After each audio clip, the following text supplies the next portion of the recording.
In the cold expanse of the Zerathian throne room, silence reigned supreme. The chamber was vast, the ceiling lost to shadows, illuminated only by the soft luminescence of the floating orbs that hovered like frozen stars. The walls shimmered with an iridescent hue, cycling slowly through colors that humans had no names for. Every surface hummed with latent energy, a quiet reminder that this was a place of power. And at the center, seated on a throne carved from a single impossibly heavy crystal, was the Empress Cleara of the Zerathi. No one dared sit beside her. Courtiers, generals, diplomats, dozens of representatives from every corner of the galaxy hovered at the edges of the room, keeping an invisible boundary around the Empress. It wasn't that Cleara demanded it. She never spoke of such matters. Yet every being who had approached her throne in centuries had ended up trembling, confused, or quietly retreating to their station. The Empress radiated authority in a way that was almost physical, a gravity that pressed upon every soul within the chamber. To sit beside her was to expose oneself to judgment, to vulnerability. It was dangerous. And then, one human arrived. Commander Elias Roan had seen warships crumble to stardust, watched planets burn under the tyranny of rogue AI, and navigated wormholes that tore at the fabric of reality itself. Yet nothing in his life had prepared him for the Zerathian court. He had been sent as an ambassador, the first human to be invited to the High Conclave of Zerathia, a privilege that many species would kill to receive.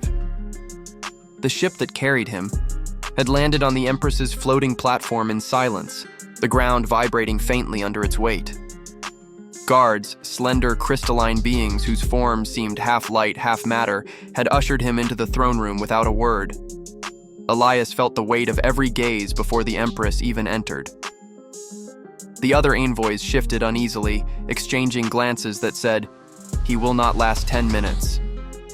Then she arrived.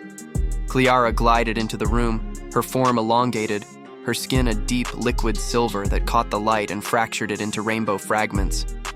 Her eyes, large and black, seemed to swallow the room whole.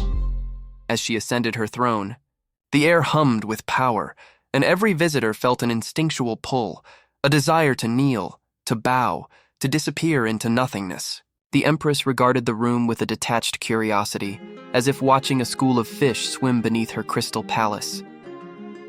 Elias stepped forward.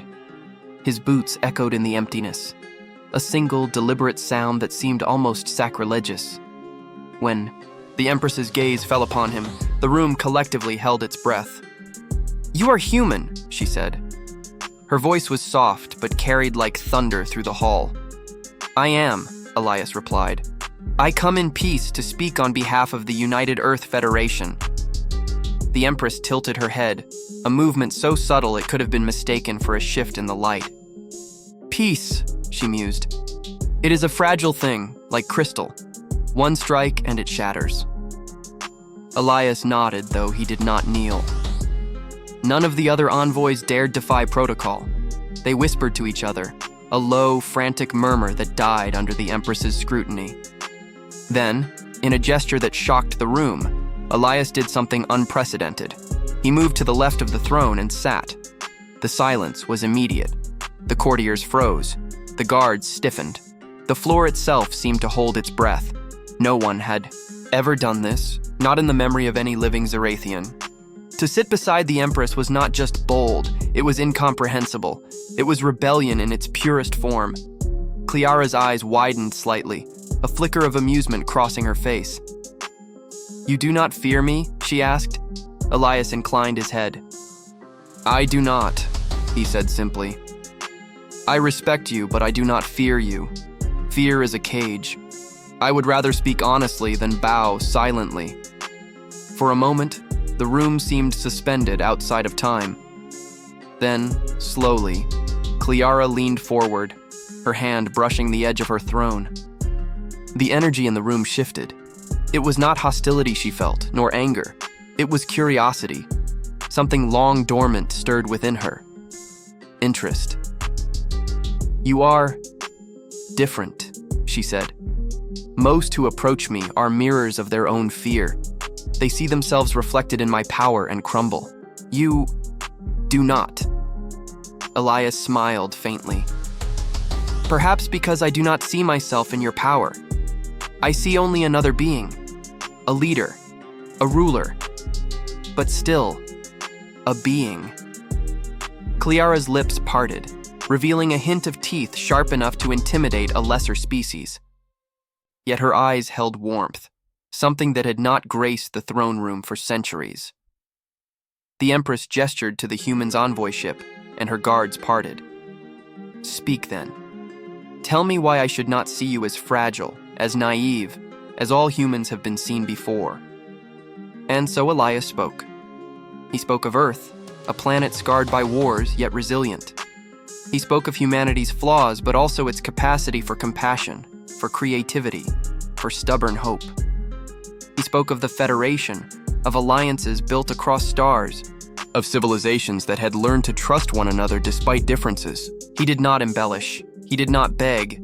He simply laid out truth as he saw it, and in that act, he created a bridge. Cleara listened, her head tilted slightly, her hands folded over her knees. The court remained frozen in awe. Even the most daring.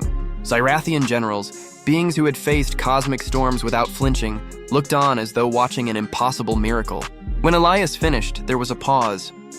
The Empress's gaze softened. Slowly, she extended a hand. Not in command, not in threat, but in invitation. You have sat beside me, she said, her voice a whisper now. And yet, you have not been consumed. Perhaps you are worthy of discourse. The other envoys shifted, uncertain whether to emulate him or recoil. The answer became clear when Cleara leaned slightly toward Elias, speaking privately, though the sound carried perfectly across the chamber. You are the first human to enter my court, she said, and the first being in centuries to sit without fear. Tell me, Commander Roan, do you understand the cost of this act? I do, Elias replied. I risk contempt. I risk my life. But I also gain the chance to be heard and perhaps to understand. For a long time, Cleara said nothing. Then she laughed. It was a sound like crystal shattering and reforming, and the court gasped. She had not laughed in 1,000 cycles. Very well, she said. Speak with me. Learn from me. And perhaps, human, teach me something I have long forgotten. The weeks that followed were unprecedented. Elias remained by her side, attending council meetings, witnessing the intricacies of Zarathian politics, and learning their history. Cleara, for her part, revealed a side of the Empress that had been hidden even from her closest advisors: curiosity, humor, and the rare capacity for doubt. In the throne room, they argued over star maps and ancient treaties, debated philosophy and ethics, and sometimes sat in silence, observing the pulsing energy of the chamber together. Other species, initially wary and contemptuous, began to follow Elias's example. Slowly, the rigid hierarchy of the court began to soften. Beings who had once trembled in her presence started speaking openly, offering counsel, debating policy. The Empress's court transformed from a place of rigid isolation into a forum of exchange and growth. Yet throughout it all, no one doubted who held power. Cleara was still the Empress, a force of nature whose command could unmake worlds. But beside her, humanity found a place not as subjects, nor as supplicants, but as equals in conversation and inquiry. And in that simple act, sitting beside the Alien Empress, Elias Roan changed the course of history. Centuries later, the story would be told across galaxies. No one dared sit beside the Empress until the human did. And when he did not merely sit, he bridged worlds. The throne room of Zerathia remained a place of awe, a cathedral of power and mystery. Yet now, it was also a place where voices could meet without fear, where the Empress herself, once untouchable and unapproachable, laughed, argued, and listened. And somewhere in the quiet moments between council and ceremony, Elias would glance at Cleara and smile, knowing that courage was not the absence of fear, but the willingness to sit beside it, unflinching, and speak truth into the silence.